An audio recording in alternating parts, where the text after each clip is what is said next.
Metode simplex. Pengertian metode simplex. Metode simplex dikembangkan oleh George Dantzig pada tahun 1947. Berbeda dengan programasi linier dengan metode grafik yang hanya digunakan untuk menyelesaikan kasus dengan paling banyak 3 variabel keputusan.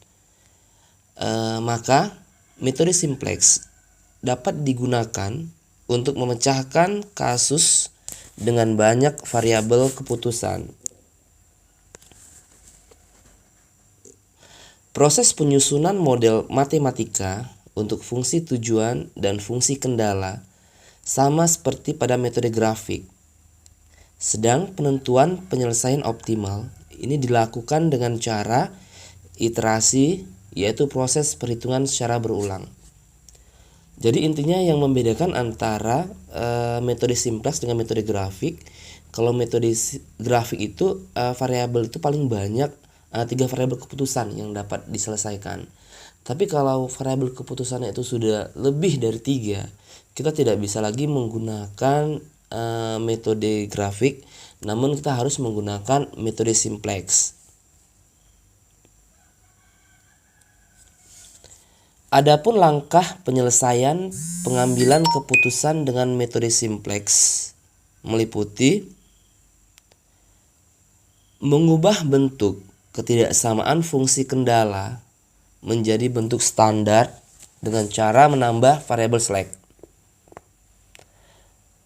Selanjutnya, mengubah bentuk persamaan kendala di atas ke dalam suatu tabel, yaitu tabel simplex, untuk mendapatkan penyelesaian dasar awal. Dan mengulangi penyelesaian dasar yang satu ke penyelesaian dasar yang lain, hingga diperoleh penyelesaian dasar yang optimal. Oke, ini pada metode simplex kali ini kita akan menggunakan kasus yang sama dengan contoh kasus programasi linier. Nanti kalian sehingga kalian lebih mudah membandingkan bagaimana dengan kasus yang sama diselesaikan dengan metode yang berbeda. Sebelumnya kita sudah menyelesaikan metode programasi linier dengan menggunakan grafik. Kali ini dengan kasus yang sama kita akan mencoba menyelesaikan menggunakan metode simplex. Ya. Harapan saya kalian mungkin sudah memahami memahami kasus yang akan diselesaikan dengan metode simplex ini, yaitu berikut ini adalah tabel tahapan dan waktu produksi untuk sepatu wanita dan sepatu anak pada perusahaan Udisuma. Oke, kalau kita lihat di sini adalah yang akan diproduksi 2 jenis sepatu, yaitu sepatu wanita dan sepatu anak. Kemudian untuk total waktu pengukuran pemotongan pola itu ada 300 menit, pengeleman dan pengeringan itu 120 menit, sedangkan pengeslepan itu 100 menit. Sementara untuk membuat sepatu wanita dibutuhkan waktu 10 menit untuk pengukuran dan pemotongan pola, 3 menit untuk pengeleman dan pengeringan, dan 2 menit untuk pengeslepan. Sedangkan untuk membuat sepatu wanita dibutuhkan 2 menit untuk pengukuran dan pemotongan pola, 2 menit untuk pengeleman dan pengeringan, dan 2 menit untuk proses pengeslepan.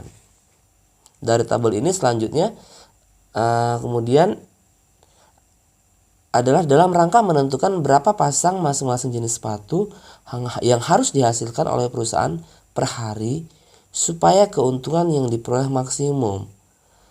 Apabila tiap pasang sepatu wanita dijual dengan harga Rp4.000 dan Rp1.000-nya untuk tiap pasang sepatu anak, perlu ditentukan fungsi tujuan dan fungsi kendala. Makanya dari bentuk tabel tadi kita akan mengubah dalam bentuk model matematikanya ya. Dan di sini saya tidak menjelaskan secara detail karena sebelumnya pada programasi linier metode grafik kita sudah memahami bersama bagaimana mengubah bentuk tabel dalam kasus ini ke dalam bentuk model matematika. Untuk model matematika Fungsi tujuan memaksimumkan di sini adalah Z sama dengan 4000x1 ditambah 1000x2, di mana memiliki 3 kendala ya. Kendala yang pertama yaitu kendala pengukuran dan pemotongan pola, di mana persamaannya adalah 10x1 ditambah 2x2 lebih kecil dari 300. Kemudian untuk kendala kedua yaitu pengeleman dan pengeringan, di mana model matematikanya adalah 3x1 dan ditambah 2x2 lebih kecil sama dengan 120. Sedangkan kendala ketiga di sini adalah kendala pengeslepan, di mana untuk model matematikanya 2x1 ditambah 2x2 lebih kecil dari 100. Di mana fungsi tujuannya adalah memaksimumkan nilai Z. 4000x1 ditambah 1000x2.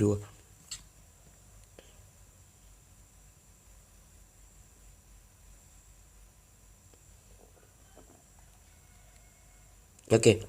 Kemudian langkah berikutnya adalah kita akan mengubah ke dalam bentuk persamaan dengan cara menambah suatu variabel slack pada sisi kiri model matematika. Nah, kalau kita lihat di sini adalah ada tanda lebih kecil sama dengan. Tanda lebih kecil sama dengan ini pada ketidaksamaan fungsi kendala menyatakan bahwa nilai sisi kiri ini adalah sisi kiri, sedangkan ini adalah sisi kanan.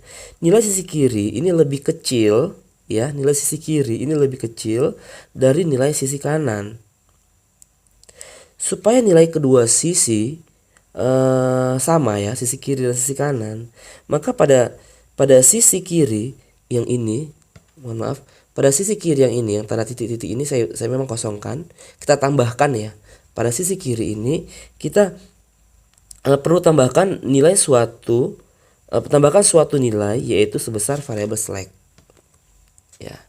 Ya, artinya gini. Awalnya nilai sisi kiri dan sisi kanan ini tidak sama. Untuk menyamakan antara nilai sisi kiri dengan sisi kanan, saya tambahkan variabel slack. Ya, variabel slack. Oke. Jadi setelah ini variabel slack. Variabel slack x1 ini adalah variabel slack s1 adalah untuk kendala 1, variabel slack s2 untuk kendala 2, sedangkan variabel slack s3 untuk kendala 3. Ya. Jadi tandanya sudah berubah nih. Yang sebelumnya tanda lebih kecil sama dengan, setelah saya memasukkan angka variabel slack S1, S2, S3, maka tanda lebih kecil sama dengan berubah menjadi tanda sama dengan. Artinya apa? Antara sisi kiri dan sisi kanan sekarang sudah sama. Ya. Sudah sama karena sudah ada variabel slack di sisi kirinya. Apa itu variabel slack? Variabel slack ini adalah menunjukkan waktu yang tidak digunakan pada suatu unit produksi. Misal S1 adalah variabel slack, misal S1 adalah variabel slack atau waktu yang tidak digunakan pada unit produksi pengukuran dan pemotongan pola. Begitu juga S2, di sini adalah waktu yang tidak digunakan pada proses pengeleman dan pengeringan, sedangkan S3 adalah waktu yang tidak digunakan pada proses pengeslepan. Jadi intinya waktu ini kita optimalkan untuk membuat sepatu anak maupun sepatu wanita pada ketiga proses ini.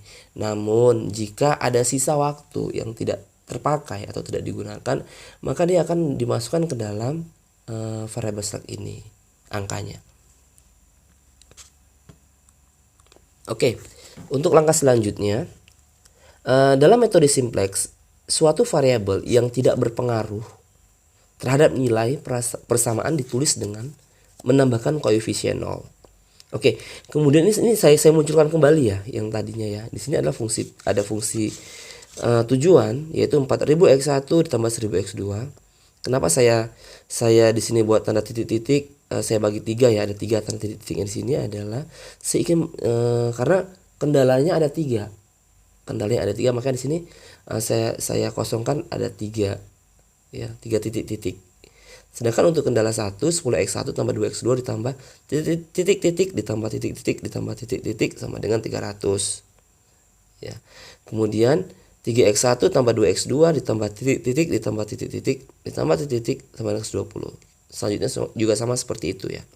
Nah, ini kenapa saya buat tiga bagian yang saya kosongkan di sini karena fungsi kendalanya itu ada 3.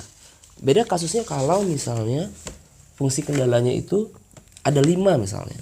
Makanya saya akan, kalau misalnya ada 5, menyesuaikan saja, tambahkan titik-titik ini ya, untuk penambahan variabelnya ini ada 5 ya, ada 5 bagian. Nah, jadi di sini adalah ada variabel yang berpengaruh, ada variabel yang tidak berpengaruh. Selanjutnya bagaimana kita mengisi titik-titik ini? Nah, coba perhatikan di sini ya.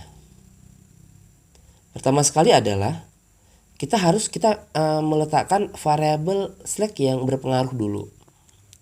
Nah, makanya di sini yang pertama kali kita isi adalah variabel S1 adalah variabel slack yang berpengaruh terhadap kendala 1. Di sini makanya saya beri koefisien 1. Ya. Saya letakkan di sini.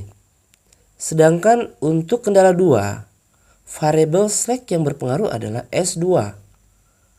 Makanya di sini saya koefisien ya saya letakkan 1, tambahkan 1 koefisiennya di sini. Nah, di sini letaknya di titik-titik selanjutnya ya, jangan di sini, letakkan di sini. Ya, karena dia S2. Kemudian untuk kendala 3 ya, variabel yang berpengaruh adalah variabel slack S3.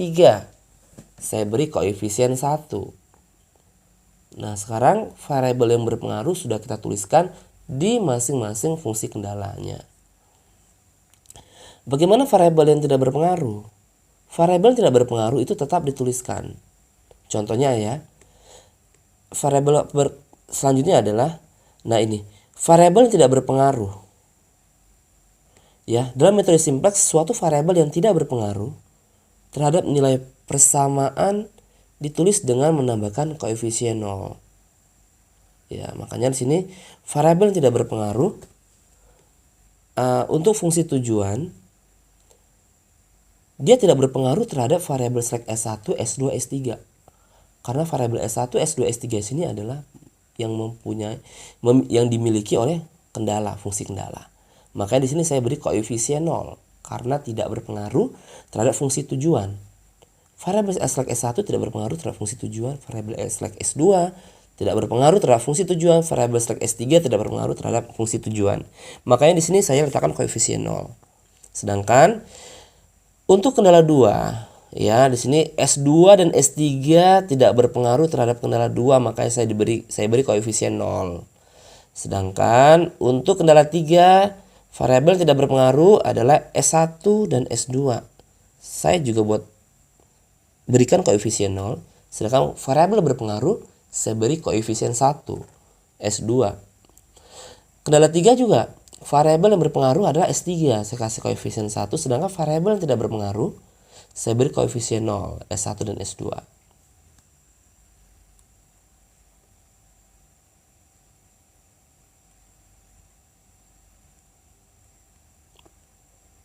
Oke, dengan demikian kita sudah menyelesaikan bentuk standar dari metode simplex ya. Dalam model matematika ini sudah lengkap dengan variabel slack yang baik yang berpengaruh dan tidak berpengaruh sudah kita masukkan ke dalam persamaan matematika.